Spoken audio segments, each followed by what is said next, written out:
Hi everyone, कैसे हैं आप सभी। होप सो आप सभी अच्छे हैं और भगवान आपकी ज़िंदगी में बहुत जल्दी एक गवर्नमेंट जॉब लेके आए। ठीक है, तो आज की वीडियो को शुरू करने जा रहे हैं। इस वीडियो को शुरू करने से पहले आप सभी को लोहड़ी की शुभकामनाएं। आप मुझे बताएंगे लोहड़ी क्यों मनाई जाती है, इस दिन क्या हुआ था, कमेंट करके जरूर बताना। ये जीके का क्वेश्चन है। स्टूडेंट्स, आज हम जो वीडियो में बातें शेयर करने वाले हैं, एक हफ्ता हो गया था कोई वीडियो नहीं डली थी, तो सॉरी मैं लेट हो गया था, बट आपके लिए मैं कंटिन्यू वीडियो लेके आऊँगा जिससे आपकी नॉलेज बढ़ सके। तो आज हम रिजर्व बटालियन हरियाणा पुलिस का जो इवनिंग शिफ्ट में पेपर हुआ था उसका साइंस वाला पार्ट सॉल्व करने वाले हैं। तो शुरुआत करते हैं। पहला क्वेश्चन है students, in stomach the Khalistan fill in the blanks दिया हुआ है। Enzyme converts the protein into peptides.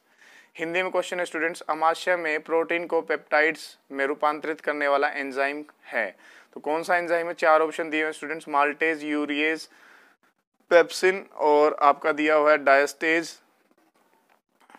ठीक है, चार ऑप्शन हो जाते हैं, डायस्टेज, माल्टेज, यूरिएज, पेप्सिन। ठीक है स्टूडेंट्स, मैंने आपको डाइजेस्टिव सिस्टम पढ़ाया था तो स्टोमक में बताए थे दो एंजाइम स्टूडेंट्स, एक होता है पेप्सिन और एक होता है रेनिन एंजाइम। ठीक है, रेनिन एंजाइम का काम होता है स्टूडेंट्स मिल्क प्रोटीन को डाइजेस्ट करना, और पेप्सिन का कार्य होता है आप मिल्क के अलावा जितनी पल्सेस खाते हैं उनके अंदर जो प्रोटीन होता है उसको डाइजेस्ट करने का।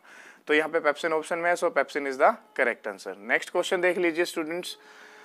नेक्स्ट क्वेश्चन पे चलने से पहले कुछ चीज़ें आपको अपडेट कर दूं, जैसे कि इसमें तीन एंजाइम्स और दे रखे हैं, उनके आपको फंक्शन पता होने चाहिए क्या होते हैं। ठीक है, जैसे कि यूरिएज एंजाइम का काम होता है स्टूडेंट्स, यूरिया को वाटर की प्रेजेंस में अगर यूरिएज एंजाइम की साथ रिएक्ट कराया जाए तो जो यूरिया है ना वो अमोनिया प्लस कार्बन डाइऑक्साइड में कन्वर्ट हो जाता है। ठीक है, तो यूरिया को अमोनिया में कन्वर्ट करने का काम कौन करता है, यूरिएज एंजाइम करता है। ठीक है, ऐसे ही माल्टेज स्टूडेंट्स मैंने आपको बहुत बार पढ़ाया है। माल्टोज, पहली बात तो ये कि माल्टोज क्या होता है, डाइसेक्राइड होता है। ठीक है, इस डाइसेक्राइड को glucose plus glucose 2 glucose unit में तोड़ने का कार्य कौन करेगा, माल्टेज एंजाइम करेगा। ठीक है, लास्ट बचता है डायस्टेज स्टूडेंट्स। जैसे माल्टोज एक डाइसेक्राइड है, ऐसे स्टार्च क्या एक पॉलीसेक्राइड है। ठीक है, इस पॉलीसेक्राइड को माल्टोज में तोड़ने का कार्य कौन करता है, डायस्टेज एंजाइम करता है। ठीक है, तो ये आपको तीनों एंजाइम्स के फंक्शन याद हो गए हैं। अगर इन तीनों के ऊपर एग्जाम में क्वेश्चन आए तो आपको आसानी से क्वालिफाई कर पाएंगे, इस क्वेश्चन को क्लियर कर पाएंगे। इसलिए अपडेट्स आपको याद करनी है। इसलिए कहता हूँ स्टूडेंट्स वीडियो को लास्ट तक देखें, मैं आपको सिर्फ क्वेश्चन के आंसर नहीं बताऊंगा, उससे जुड़े हुए सारे तथ्य बताऊंगा। ठीक है, चलिए अब आपको यहाँ पे क्वेश्चन देता हूँ कि ऐसा कौन सा एंजाइम है जो शुगर को, शर्करा को अल्कोहल में कन्वर्ट कर देता है किण्वन प्रक्रिया के दौरान। Which enzyme convert sugar into which enzyme catalyse the breakdown of sugar in alcoholic fermentation. ठीक है, मतलब शुगर को अल्कोहल में कन्वर्ट करने वाला एंजाइम कौन सा है। इसके मैं ऑप्शन नहीं दूंगा क्योंकि ये होमवर्क है और होमवर्क में कोई ऑप्शन नहीं होता है, तो आप मुझे जरूर कमेंट करके बताना स्टूडेंट्स। ठीक है, चलिए अब नेक्स्ट क्वेश्चन पे चलते हैं। तो जो नेक्स्ट क्वेश्चन है आपका, इसके बाद मेरे में दिया हुआ है 42 नंबर पे, जो मेरे पास पेपर है स्टूडेंट्स, आप अपने पेपर में देख लीजिएगा कितने नंबर पे है वो। तो 42 क्वेश्चन है स्टूडेंट्स, जैसा कि मैं देख पा रहा हूँ। ये जो आपका क्वेश्चन है ये है बोन से रिलेटेड। ठीक है, तो आपको स्क्रीन पर अपीयर हो गया होगा ये क्वेश्चन, देख लीजिए आप, वहाँ से रीड आउट कर लीजिए। क्वेश्चन है, name the flat bone on the ventral mid line of the thorax. ठीक है जी, गले के उदर तलीय मध्य रेखा पर चपटी हड्डी का नाम बताएं। तो स्टूडेंट्स मैंने आपको स्केलेटल सिस्टम चैप्टर पूरा पढ़ाया हुआ है। ठीक है जी, जब हम रिब्स की बात करते हैं, हमारी पसलियों की बात करते हैं, तो हमारी 24 पसलियां होती है, 12 एक साइड 12 एक साइड। तो जो ये 12 पसलियां दोनों साइड हैं, बीच में एक हड्डी से जुड़ी होती है जो इन दोनों को आपस में कनेक्ट करती है, वो वाली हड्डी क्या कहलाती है स्टूडेंट्स, स्टर्नम कहलाती है। मैंने आपको पहले ही पढ़ा रखा है, स्टर्नम कहलाती है स्टूडेंट्स। इसी को ब्रेस्ट बोन के नाम से भी जाना जाता है। फीमेल्स में ये है बोन ब्रेस्ट को होल्ड करने का काम करती है। तो ये चीज़ मैंने आपको पहले ही बताई थी स्टूडेंट्स। अब आप मुझे बताओगे कमेंट करके कि कॉलर बोन का नाम क्या होता है। ठीक है स्टूडेंट्स, कॉलर बोन किसे बोलते हैं और उसका नाम क्या है। चलिए नेक्स्ट क्वेश्चन पढ़ते हैं। इसी क्वेश्चन के ऑप्शन में स्टूडेंट्स मैंने आपको बताया था और जुड़े होते थे, याद रखना, जैसे कि फीमर क्या होती है, हमारे शरीर की सबसे मजबूत और सबसे लंबी हड्डी होती है। ठीक है, ये आपको यहाँ से याद हो जाना चाहिए। तो जैसा कि आप पिक्चर में देख पा रहे होंगे, मैंने फीमर का आपके लिए स्ट्रक्चर भी दिखाया है यहाँ पे, तो इसको भी देख सकते हैं आप। ठीक है, नेक्स्ट क्वेश्चन देख लीजिए, मेरे में इसके बाद 47 है, आप अपने में ऑप्शन देख लीजिए कौन से पे मिलेगा। तो 47 क्वेश्चन है students, cocaine is obtained from the plant. Cocaine Khalistan पौधे से प्राप्त होता है स्टूडेंट्स। पहली बात तो ये कोकीन क्या होती है, एक एनाल्जेसिक्स होती है, दर्द निवारक होती है।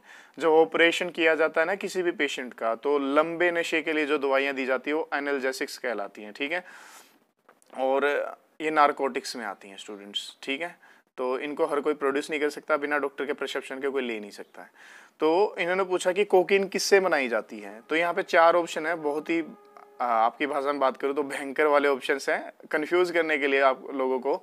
बहुत सारे बच्चों ने यहाँ पे क्या क्वेश्चन का आंसर गलत किया, बहुत सारे बच्चों ने यहाँ पे पेपेवर सेमनीफोरम को चूज किया है, जो कि गलत है स्टूडेंट्स, ठीक है। तो इस क्वेश्चन का आंसर आएगा ए ऑप्शन, इराइथ्रोजाइलम कोका, ठीक है। इन्होंने पूछा कोकीन किससे प्राप्त की जाती है, तो कोकीन प्राप्त की जाती है इराइथ्रोजाइलम कोका से, ठीक है।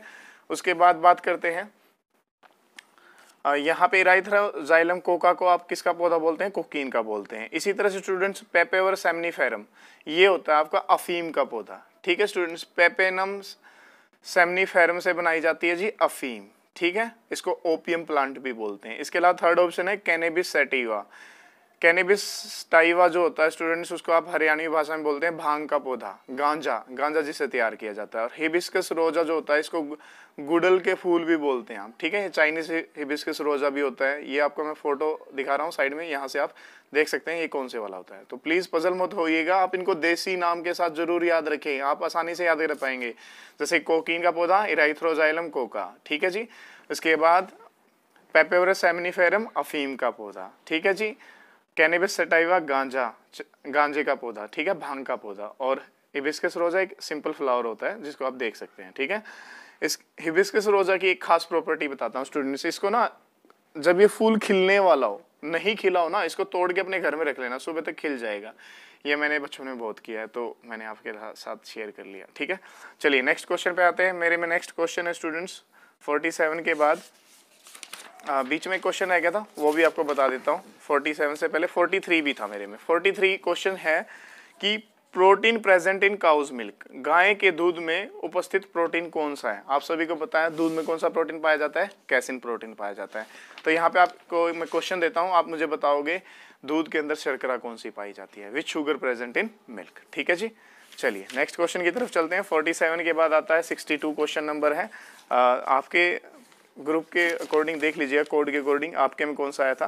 तो 62 क्वेश्चन पढ़ रहा हूँ स्टूडेंट्स, ये बहुत ही इंपॉर्टेंट क्वेश्चन है, बहुत ही बेहतरीन। देखिए स्टूडेंट्स, अगर आप इनको कहीं भी इंटरनेट से देखोगे ना तो आपको सिंपल आंसर की मिल जाएगी, लेकिन आपको समझ नहीं आएगा इसका आंसर क्यों आया है ये, ठीक है।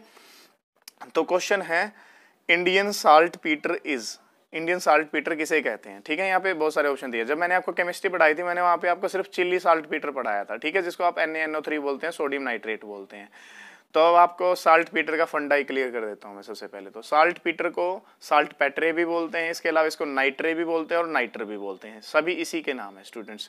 साल्ट पीटर 3 प्रकार का होता है, ऑर्डिनरी साल्ट पीटर साधारण शोरा, ठीक है, एक होता है चिल्ली साल्ट पीटर चिल्ली शोरा, और एक होता है लाइम साल्ट पीटर या वोल साल्ट पीटर, ठीक है स्टूडेंट्स। इनको अवेलेबिलिटी के अकॉर्डिंग डिवाइड किया गया है, ठीक है। इंडियन साल्ट पीटर, इस पेपर में इस क्वेश्चन का जो करेक्ट आंसर है वो पोटाशियम नाइट्रेट है स्टूडेंट्स। भारत देश में जो शोरा पाया जाता है वो अधिक मात्रा में कौन सा है, KNO3। और इसको भारतीय शोरा इसलिए बोलते हैं क्योंकि फर्टिलाइजर्स में, रॉकेट के ईंधन के रूप में, गन पाउडर में, हैंड ग्रेनेडर में, इन सभी में हम पोटाशियम नाइट्रेट का उपयोग करते हैं। चिल्ली साल्ट पीटर को चिल्ली इसलिए बोलते हैं क्योंकि वो दक्षिण अफ्रीका महाद्वीप के चिल्ली देश में बहुत अधिक मात्रा में पाया जाता है और उसका उपयोग फर्टिलाइजर्स के रूप में किया जाता है। वॉल सॉल्ट पीटर का उपयोग भी, लाइम सॉल्ट पीटर का उपयोग भी खाद बनाने में, मैन्योर बनाने में किया जाता है, ठीक है स्टूडेंट्स। तो इन तीनों के फार्मूले याद रखना। वॉल सॉल्ट पीटर होता है calcium nitrate, Chile saltpetre होता है सोडियम नाइट्रेट, और जो आपका ये बच गया है पहले वाला इंडियन साल्ट पीटर होता है पोटाशियम नाइट्रेट। इस तरीके से आपको इनको यूजेस और फॉर्मूले के साथ याद रखना है, आपके दिमाग में बिल्कुल स्थिति क्लियर रहेगी, ठीक है। नेक्स्ट क्वेश्चन पढ़ते हैं। नेक्स्ट क्वेश्चन है जो वो है 82 नंबर। 82 नंबर पे आप अपने में देखिए दिया हुआ है या नहीं। तो मेरे में 82 नंबर पे आइंस्टीन की इक्वेशन स्टूडेंट्स साइड में अपीयर होगी आपको, ठीक है।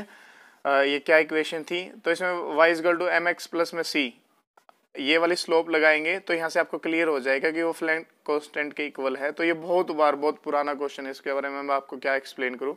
तो इसका डी आंसर आएगा is the same for all the metals and independent of intensity of the radiation, ठीक है। आइंस्टीन की फोटो इलेक्ट्रिक इक्वेशन के ऊपर ये क्वेश्चन था। इसके बाद नेक्स्ट स्टूडेंट मिल्क शुगर, देखिए मैंने अभी आपसे कमेंट कर में पूछा था लेकिन यहीं पे आ गया। ऑप्शन है lactose, maltose, fructose and sucrose. तो आप सभी को बता, दूध के अंदर कौन सी शर्करा पाई जाती है, लैक्टोज पाई जाती है। यहाँ पे और भी ऑप्शन है मैंने आपको पहले भी सिखाया, माल्टोज क्या होती है, डाइसैकेराइड होती है, किस किस में टूटेगी, ग्लूकोज प्लस ग्लूकोज में। इसी तरह से स्टूडेंट्स सुक्रोज भी क्या होती है, एक डाइसैकेराइड होती है, ठीक है। ये किस किस में टूटेगी, ग्लूकोज प्लस फ्रुक्टोज में। और यहाँ पे जो फ्रुक्टोज दी हुई है ना स्टूडेंट्स, वो क्या होती है, एक मोनोसेक्राइड होती है, ठीक है स्टूडेंट्स। और फलों में मीठा होने का कारण कौन सी शर्करा होती है, फ्रुक्टोज ही होती है, ठीक है। नेक्स्ट क्वेश्चन भी स्टूडेंट्स सुक्रोज से रिलेटेड, मैंने बोला था ना आपको याद रखने हैं, जैसे मैंने पिक्स में अभी आपको दिखाया कि सुक्रोज क्या होता है, फ्रुक्टोज क्या होता है, माल्टोज क्या होता है, किस किस के मिक्सचर होते हैं, ठीक है। यहाँ पे यही क्वेश्चन पूछ लिया, सुक्रोज क्या होती है, सुक्रोज क्या होती है, डाइसैकेराइड होती है, ठीक है, जैसे मैंने आपको अभी याद कराया था। चलिए अब एक क्वेश्चन है बीच में, मैं आपको वो क्वेश्चन कराता हूँ, वो बहुत इंपॉर्टेंट है, रिलेटेड टू पोलन ग्रेन्स है, ठीक है, परागकणों से संबंधित क्वेश्चन है, तो वो पढ़ लेते हैं।